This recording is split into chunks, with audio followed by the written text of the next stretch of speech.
കുലു മിൻ സമരിഹി ഇദാ അസ്മർ മിൻ അത്തയ്യിബാത്ത് മിൻ തയ്യിബാത്ത് മിൻ റിസ്ഖില്ല മിൻ സമരിഹി എന്നൊക്കെ അല്ലാഹു സുബ്ഹാനഹു വ തആല പ്രയോഗിച്ചു.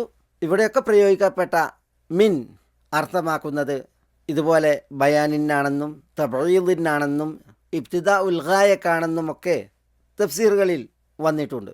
കുലു മിമ്മാ ഫിൽ അർദ്, ഭൂമിയിൽ ഉള്ളതിൽ നിന്ന് നിങ്ങൾ ഭക്ഷിക്കൂ എന്ന് കൽപ്പിച്ചപ്പോൾ അല്ലാഹു സുബ്ഹാനഹു വ തആല ഹലാലൻ തയ്യിബൻ, ഹലാലായ നിലയിലാണ് ഭക്ഷിക്കേണ്ടത്, തയ്യിബായ നിലയിലാണ് ഭക്ഷിക്കേണ്ടത് എന്ന് പറഞ്ഞു. അല്ലെങ്കിൽ ഹലാലിനെയാണ് ഭക്ഷിക്കേണ്ടത്, തയ്യിബിനെയാണ് ഭക്ഷിക്കേണ്ടത് എന്ന് അല്ലാഹു സുബ്ഹാനഹു വ തആല പറഞ്ഞു.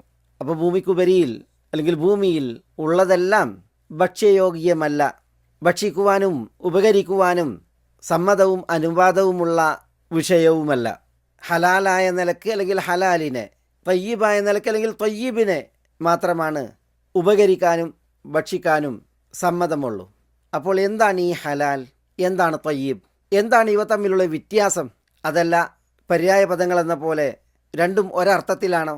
നമുക്കതിൻ്റെ പ്രത്യേകത ഇവിടെ മനസ്സിലാക്കാം. അൽ ഹലാൽ നഖീദുൽ ഹറാം, ഹറാം എന്നതിൻ്റെ വിരുദ്ധ പദമാണ് ഹലാൽ. അൽ ഹലാൽ, അൽ ഹിൽ വൽ ഹലീൽ എന്നൊക്കെ ഒരേ അർത്ഥത്തിലാണ്. ഹല്ല യഹില്ലു ഹില്ലൻ എന്നതിൽ നിന്ന് ഹലാൽ വരാം. ഹല്ല യഹില്ലു എന്ന് പറഞ്ഞാൽ ഒരിടത്ത് ഇറങ്ങി അവതരിച്ചു എന്നൊക്കെയാണ് അതിൻ്റെ അർത്ഥം. ഹല്ല യഹുല്ലു എന്നതിൽ നിന്നും ഹലാൽ വരാം. അപ്പോൾ അർത്ഥം കെട്ടഴിഞ്ഞു, മോചനമായി എന്നൊക്കെയാണ് അർത്ഥം. വഹ്ലുൽ ഉഖ്ദതം മിൻ ലിസാനി യഫ്ഖഹു ഖൗലി, മൂസ അലൈഹി സ്വലാത്തു വസ്സലാമയുടെ ദുആയായി നമ്മൾ വിശുദ്ധ ഖുർആനിൽ ഓതുന്ന വചനമാണിത്. വഹ്ലുൽ ഉഖ്ദതം മിൻ ലിസാനി, എൻ്റെ നാവിൽ നിന്ന് നീ കെട്ട് അഴിക്കണമേ. അവിടെ ഉഹ്ലുൽ എന്ന് പറഞ്ഞ് ഹലാലിന് ഇങ്ങനെ പറയാൻ കാരണം മറ്റുള്ളവരുടെ ബാധ്യതകളിൽ നിന്നും അവകാശങ്ങളിൽ നിന്നും മുക്തവും ഒഴിവായതുമാണ് അത് എന്നതിനാലാണ്.